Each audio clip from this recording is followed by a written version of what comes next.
శాలేం స్వరం ఇది సమాధాన స్వరం. ప్రభునందు ప్రియ దేవుని బిడ్డలారా, మీ అందరికీ ప్రభు అయిన యేసుక్రీస్తు నామములో శుభములు, వందనాలు తెలియజేస్తూ ఉన్నాను. ఈ ఉదయకాల సమయంలో ఈ అనుదిన వాగ్దాన సందేశం ద్వారా ప్రభు మనలను దీవించి తన వాగ్దానము చేత నింపి నడిపించును కాక. బైబిల్ గ్రంథంలో నుంచి ఒక చక్కటి మాట మనం చదువుకుందాం ప్రియులారు. యెషయా గ్రంథం 54వ అధ్యాయం 12వ వచనం ఆఖరు భాగాన్ని చదువుతున్నాను. ప్రశస్తమైన రత్నములతో నీకు సరిహద్దులు ఏర్పరచుతును. యేసు ప్రభు వారి కంటే కొన్ని వందల సంవత్సరాల క్రితమే దేవుని యొక్క వాక్కు చేతబట్టుకొని ప్రవచనాత్మకముగా పరిచర్య చేసినటువంటి భక్తుడు యెషయా ప్రవక్త.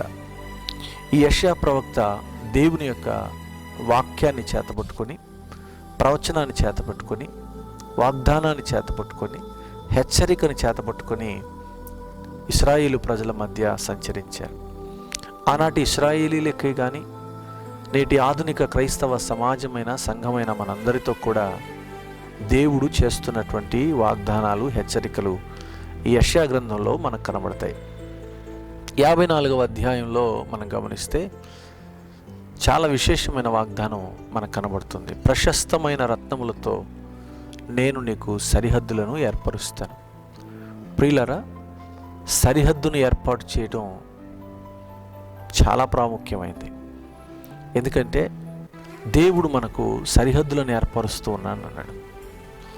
మనం కూడా మనకు కలిగినటువంటి స్థలాలకు, పొలాలకు సరిహద్దులు ఏర్పరచుకుంటాం. ఇది మా సరిహద్దు, ఇంతవరకు మేము ఉంటాం, ఇంతవరకు మాది అని. కానీ ప్రియులారా గమనించండి, దేవుడట ప్రశస్తమైన రత్నాలతోటి మనకు సరిహద్దులు ఏర్పరుస్తా అన్నాడు. నువ్వు ఎంత విస్తరించాలో దేవునికి తెలుసు. నిన్ను ఎంత విస్తరింపు చేయాలో దేవునికి తెలుసు. నిన్నెంతగా దీవించాలో ప్రభువుకు తెలుసు. మనమైతే మన పొలాలకు, మన యొక్క స్థలాలకు ఏ ముళ్ళ కంపలో లేకపోతే ఐరన్, స్టీల్తో తయారు చేయబడిన లేకపోతే రాళ్ళు నిలబెట్టుకునో మనం సరిహద్దులు పెట్టుకుంటాం. కానీ దేవుడు ఒక విశ్వాస జీవితానికట ప్రశస్తమైన రత్నములతోటి సరిహద్దును ఏర్పరుస్తున్నాడు. సరిహద్దు రాళ్లే రత్నాలైతే మరి విస్తరింప చేయబడినటువంటి ఆ సరిహద్దు లేదా విస్తరింప చేయబడిన ఆ విశ్వాస జీవితం ఇంకెంత ప్రశస్తమైందో ఒకసారి ఆలోచించండి. దేవుడు తన పిల్లలను ఎంతో ప్రశస్తమైన వారిగా ఎంచుతున్నాడు. నీకు తెలుసా, దేవుడు నిన్ను ఒక ప్రశస్తమైన వ్యక్తిగా చూస్తున్నాడు.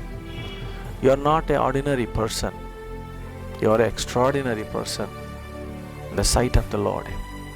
దేవుని యొక్క దృష్టిలో నువ్వు సాధారణమైన వ్యక్తివి కాదు, నువ్వు ఒక అసాధారణమైన వ్యక్తివి.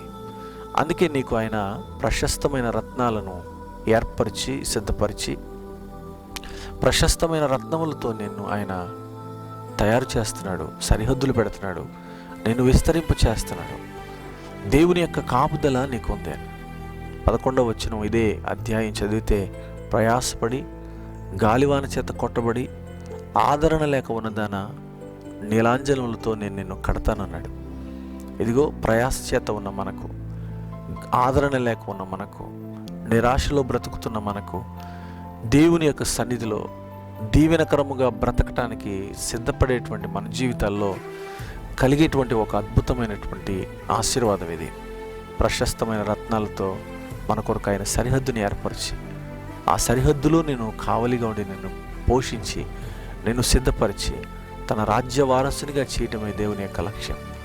ఈరోజు ప్రియ దేవుని బిడ్డలారా, నీకు తెలుసా, ఆయన ఒక అద్భుతమైన రత్నములతో నీకు సరిహద్దుని ఏర్పరుస్తున్నాడని, నీ జీవితాన్ని అంత భద్రతలో ఉంచాడని, అంత కాపుదలలో ఉంచాడని, నా బ్రతుకులను ఆయన అంత విలువైనవిగా ఎంచాడని నీకు అర్థమవుతుందా?